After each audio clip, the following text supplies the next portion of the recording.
আমরা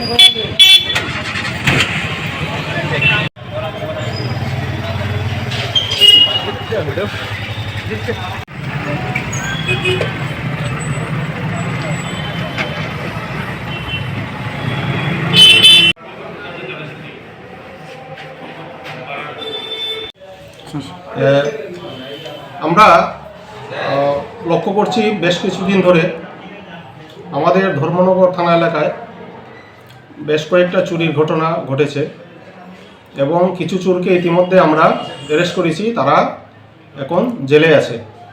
বেশ কিছু মালামালও আমরা উদ্ধার করেছি। ওই কেসের সঙ্গে যুক্ত আরও অনেক চোর আছে যাদেরকে আমরা এখনও ধরতে পারিনি।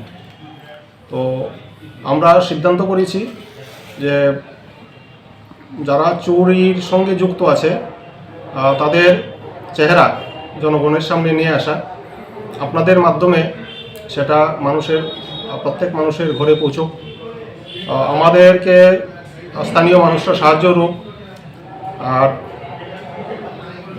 যারা আমাদের ইনফরমেশন দেবে তাদের পরিচয় আমরা গোপন রাখব।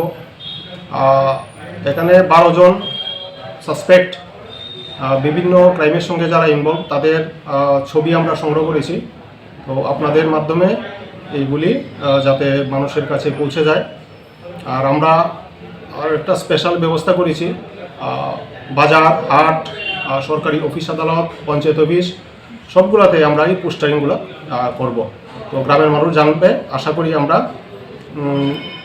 অতি শীঘ্রই চোর আমরা ধরতে পারবো এবং জনগণের যে মূল্যবান সম্পদ চুরি হয়েছে সেগুলি আমরা উদ্ধার করতে পারবো। 12 জন যে ওদেরকে ছবি দেখা, ওদের ছবিগুলি আমি এখন দেখাচ্ছি। এটা কালার ফটোগ্রাফ, দেখুন।